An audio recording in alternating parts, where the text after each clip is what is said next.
a special presentation of LLBN with archaeologists Dr. Lawrence Garrity and Dr. Doug Clark. Excavating the Bible. Welcome to this edition of Excavating the Bible, what archaeology can teach us. This is a program dedicated to exploring the contributions of Middle Eastern archaeology to our understanding of and appreciation for the Bible. I'm Doug Clark, Director of the Center for Near Eastern Archaeology at La Sierra University in Riverside, California, along with my co-host, Dr. Larry Garrity, who is also a longtime archaeologist and from La Sierra University. To help us explore the archaeological and historical and biblical backgrounds of the story of John the Baptist, I have a special guest with us for this particular edition, Mr. Jihad Haroun from the Department of Antiquities of Jordan. Jihad, you are here on what mission, on what purpose? You are at La Sierra University. Why are you here? Well, I came here to be exposed more for the rich biblical accounts. You know, I'm in the field of archaeology since 23 years in Jordan. So during my works, I thought that I need to be exposed more to these biblical accounts. So I would like to thank La Sierra University to have me for this graduate program, to be exposed more for this accounts. You're doing a master's degree in biblical studies and archaeology, yes. And pulling those together? Just to create or reconstruct the whole story of the Old Testament and New Testament in the history. And you are going to be joining our project this summer in Jordan. Yes. You are the second highest in the Department of Antiquities of Jordan, and so we benefit. You're my boss. No, when we go for excavation. No. But then when you come to the site, I'm the director, I'm your boss. So we'll work this out and we'll make it work. But you have set off this particular term with a project with one of our professors, Dr. Warren Trenchard, on John the Baptist. It's a New Testament biblical studies class, and you've taken the theme of John the Baptist. So let's think about John the Baptist and think about, I think first of all, let's think about historical sources. We have should we ask him why he chose that topic? Oh, yes, in fact, that's a good lead-in because it is significant why you did that, and it's partly because of your archaeological work at a site that's connected. Well, I was engaged in with this huge excavations and rediscovery of the site, the baptism site in Jordan. So, you know, through and during the excavations always, and seeing those archaeological finds and discoveries, I was really in passion, felt who this man called John the Baptist, why he came to this area, why he chose, you know, to leave the cities and the people and the community and to come to live in this wilderness area. So this passion is still living with me. When I came here, we were talking with Professor Trenchard about this topic, and he was very pleased to go for it. And this very important opportunity for me to reconstruct the historical story and the religious story and to combine all those records. And I wish to reconstruct the real story of one of the best well-known reformers, John the Baptist. Yes, and who among Christian or Islamic circles would not know who John the Baptist is. I mean, he's such a popular figure. In both of course, religions. Yeah. That's right. And of course, Christians and I think Muslims also would even look back to and understand Old Testament speeches, not mentioning John the Baptist, but the connection with Elijah, because people think about that connection.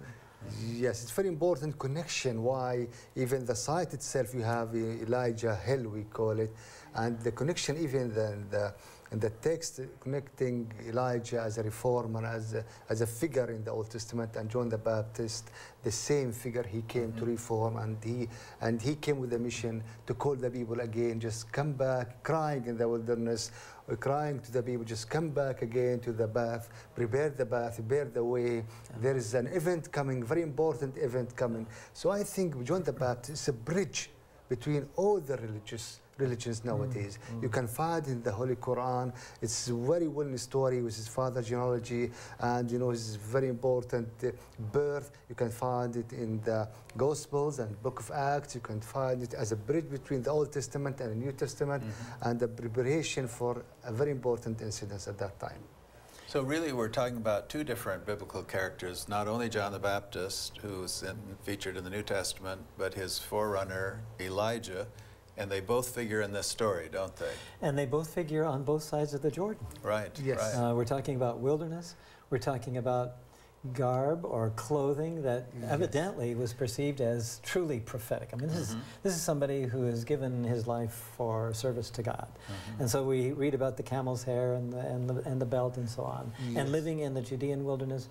And as we're going to see, some influences at a place called Bethany beyond the Jordan. To the east of That's Jordan. right, because, and that's the story of the baptism. Yes. So indeed. the baptism of Jesus. And Yeah, so yes, it lots is. of these connections.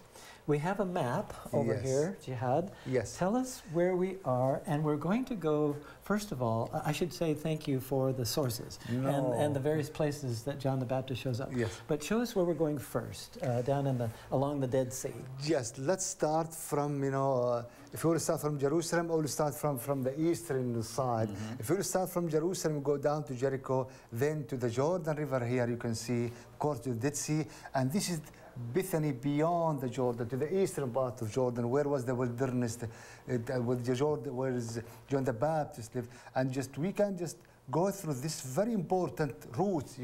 This route has been used by thousands of years by traders, by people going from east to west.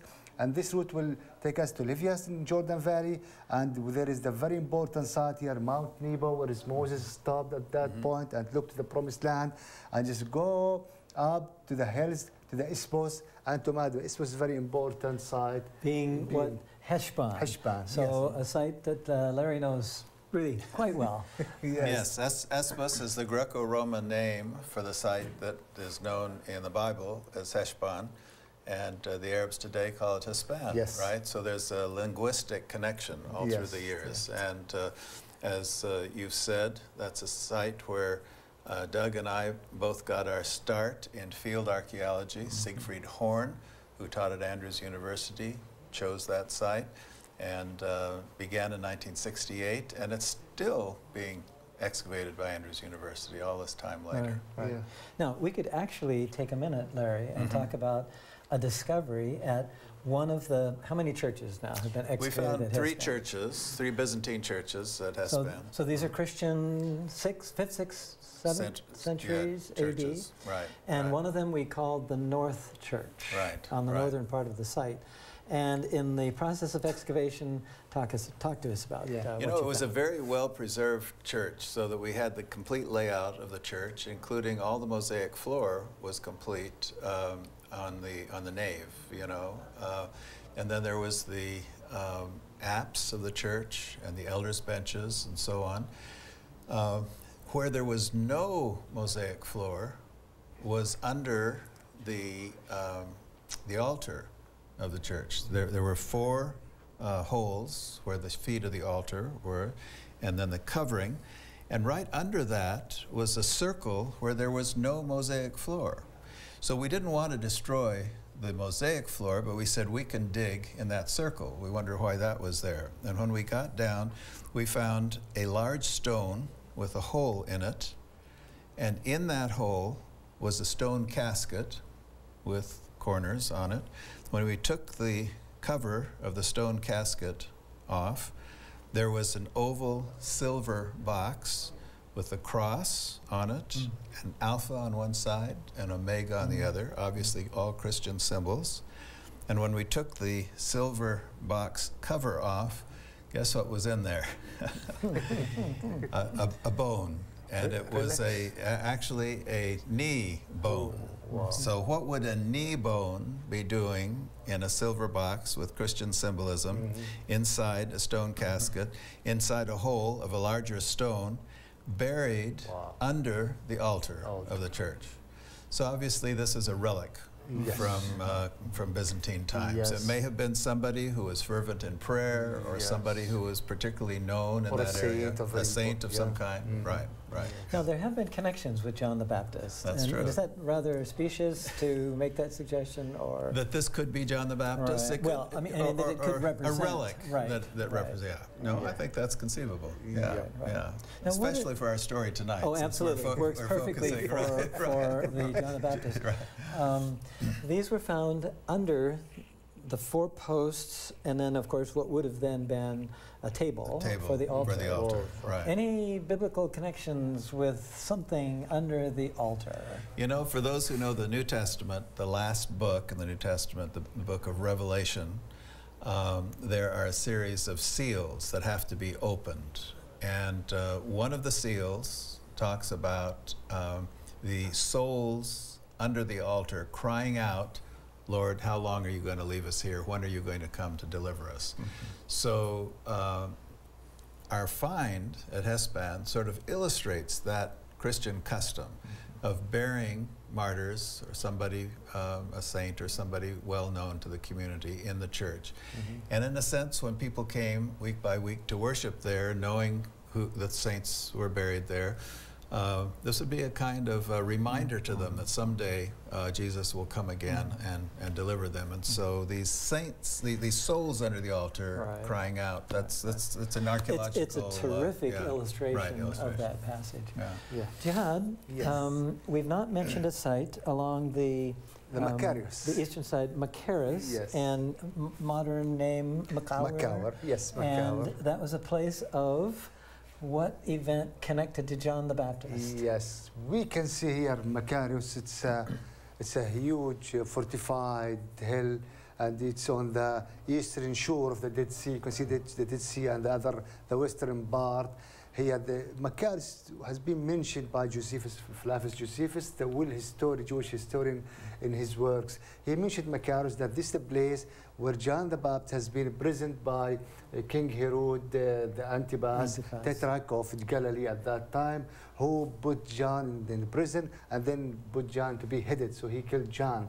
He put John in prison and he killed it. And Josephus in his records, he's mentioning that there is a man called John the Baptist. He appeared at the 1st century, and that man was preaching in the wilderness.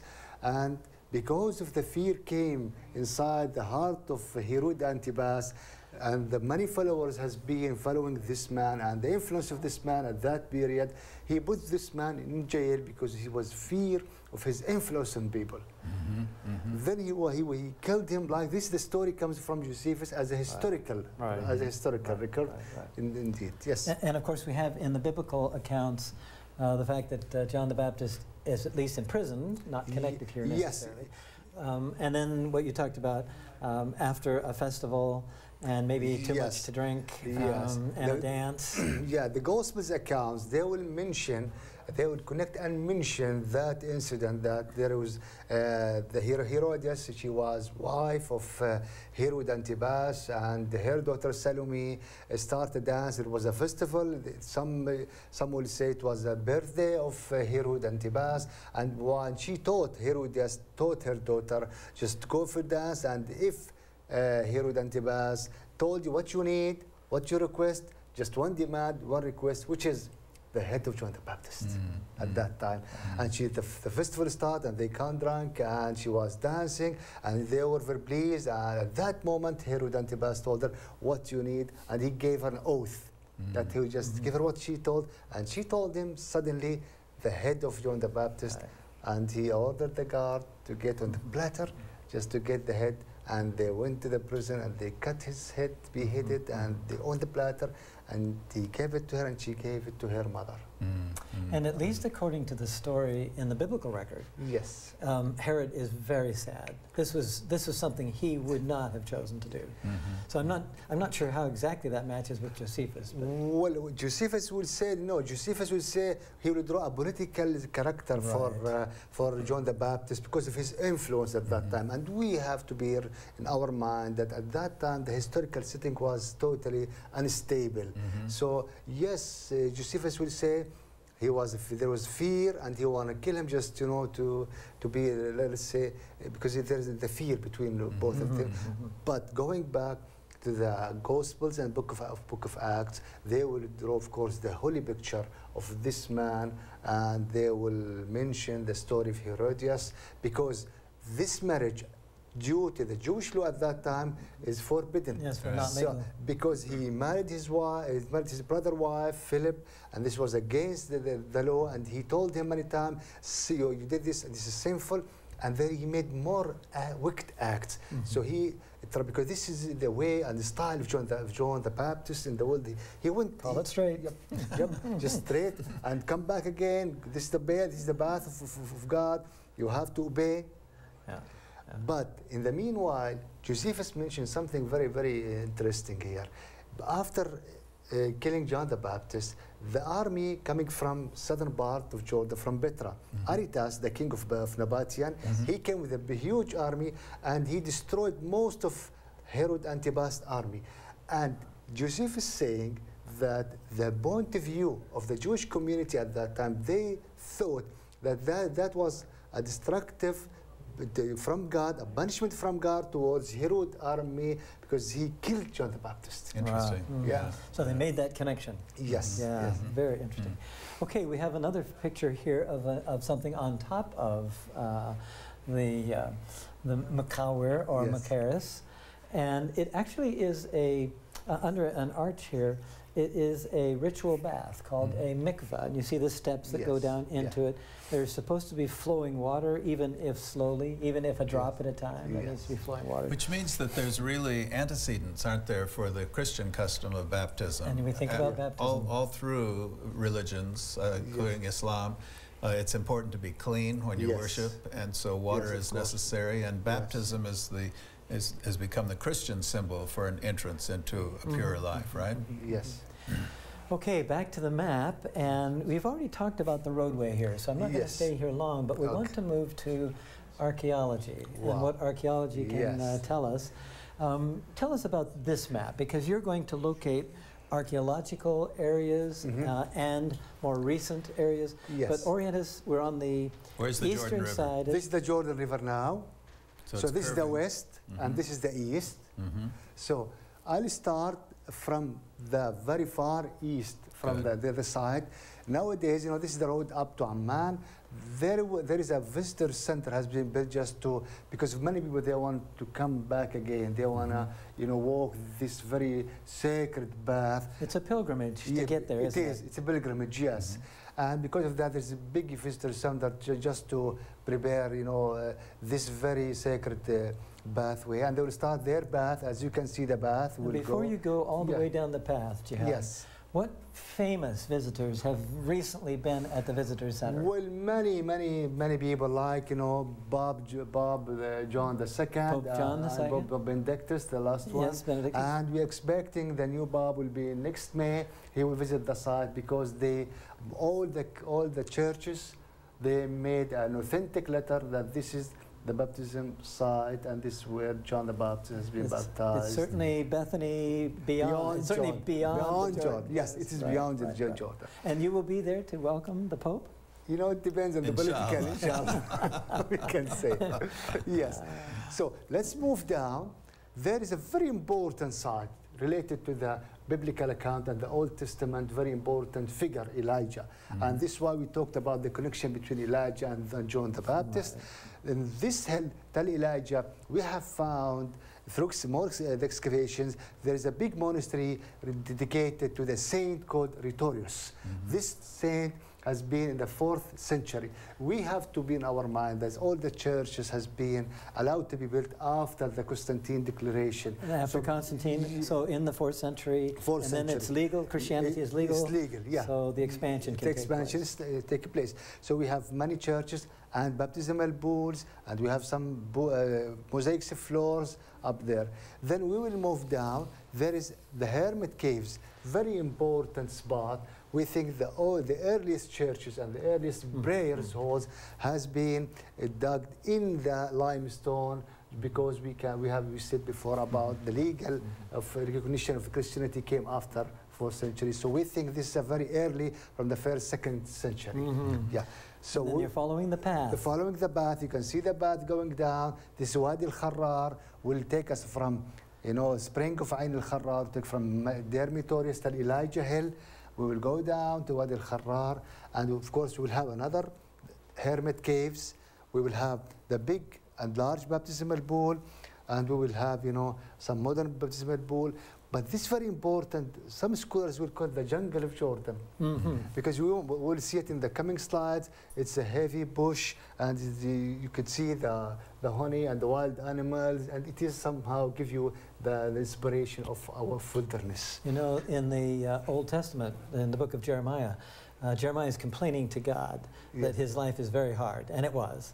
But God responds and says, well, you're complaining when you're running on flat, level ground. What are you going to do when you get into the jungle of the Jordan? So the jungle of the Jordan is mentioned as a place that's hard to traverse. It is. We will see, and I've worked in that. So much undergrowth there, right? So much undergrowth, and in summer you will be get wet of the salt. It's very you have to struggle. You need it's very good stuff.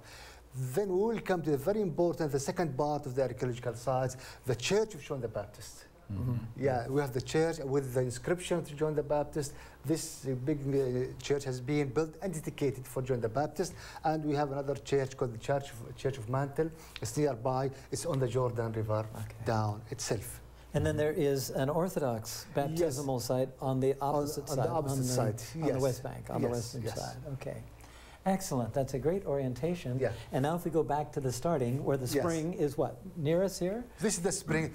Those dates, really, the palm trees is very old, and they're still, because we in the scripts always we just know and we just read about the palm trees. It's very sacred and always connected to the prophecy and the sacred text. This is, as we said before, this is their Motorius, Monastery of Motorius, Tel Elijah Hill, where the biblical account mentions Elijah has been sent up, descended to heaven through the No, we don't have any evidence, at least existing, of earlier than Byzantine, earlier than Christian, earlier than we have early Roman from 1st century. Okay, so we have some Roman. We have from the Jesus time, you know, we have from 1st century, from the Herod time, from the pottery shards, from the, which I'll say the hermit cells, and from coins, and from, you know, some little, because we have to admit for something. This area has been, you know, as a border between Jordan and Israel for many times, and there has been many military borders built around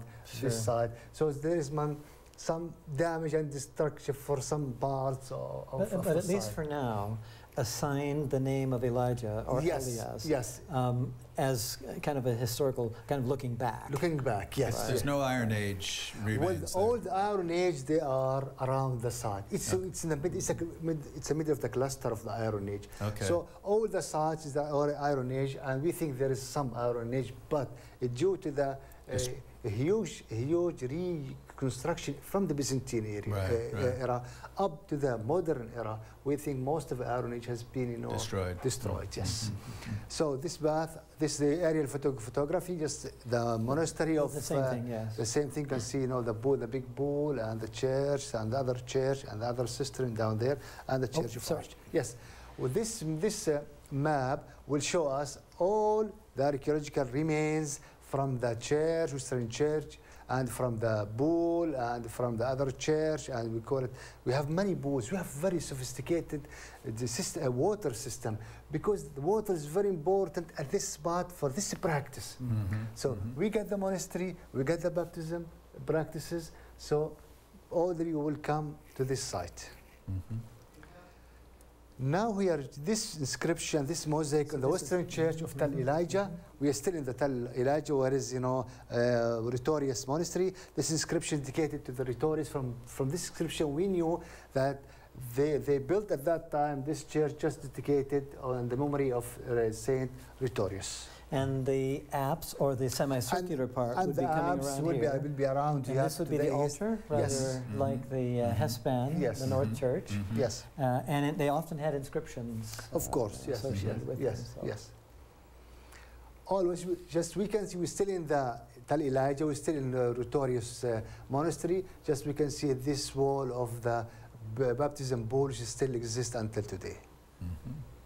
And some more mosaics. And some more mosaics, of course, from the side. This way, you can see the steps here. the steps indicates that this pool has been used for baptism practices. So if anyone want to do the baptism, he'll go down, and then after finishing his purification for baptism practice, he will just go out. And this would be by immersion? I mean, you'd have these large pools. I mean, there are different ways to baptize, at least the way it's practiced today. Of course, But this seems to suggest the immersion of Plenty the of water there. Yes, yes, of course, yes.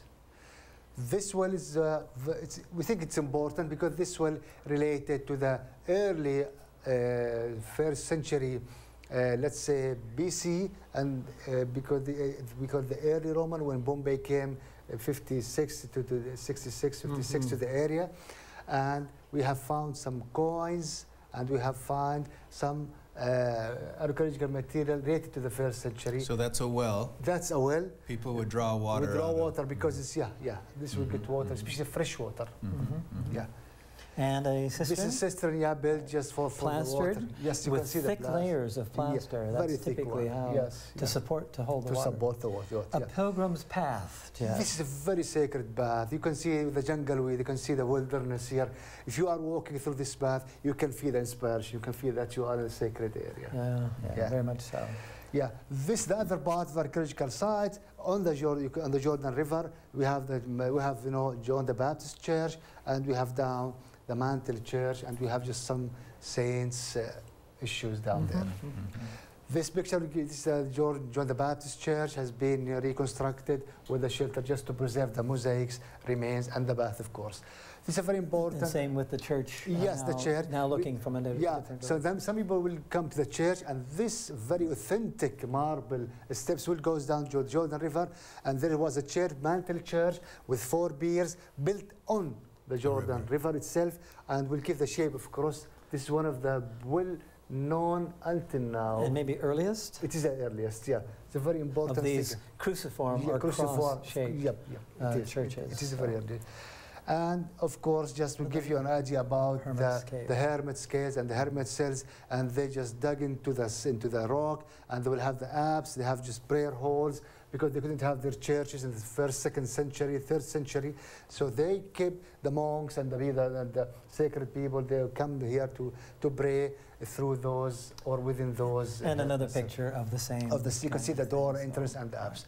Just this is the entrance, and you can see the apse here. There's the apse. Right, yes, there is the apse and inside. Yes. Thank you. Well, thank you both. Thank you, Jihad, for giving us the fruit of your very recent study on John the Baptist, putting biblical, archaeological, historical things together. And thank you, Larry. And thank all of you for joining us for this edition of Excavating the Bible, What Archaeology Can Teach Us. We will be meeting, oh geez, how can I do this? I need to do that part again. Okay. So should I just do the whole thing again? Yeah. Okay. We hope the program has provided something for you to think about and something for your soul, and we look forward to next time. Until then, think ancient, keep believing, and keep exploring. For Excavating the Bible, I'm Doug Clark.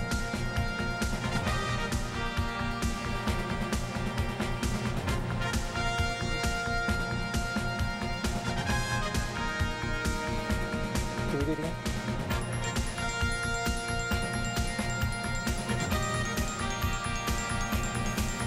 I'm not sure that the program didn't sound like it.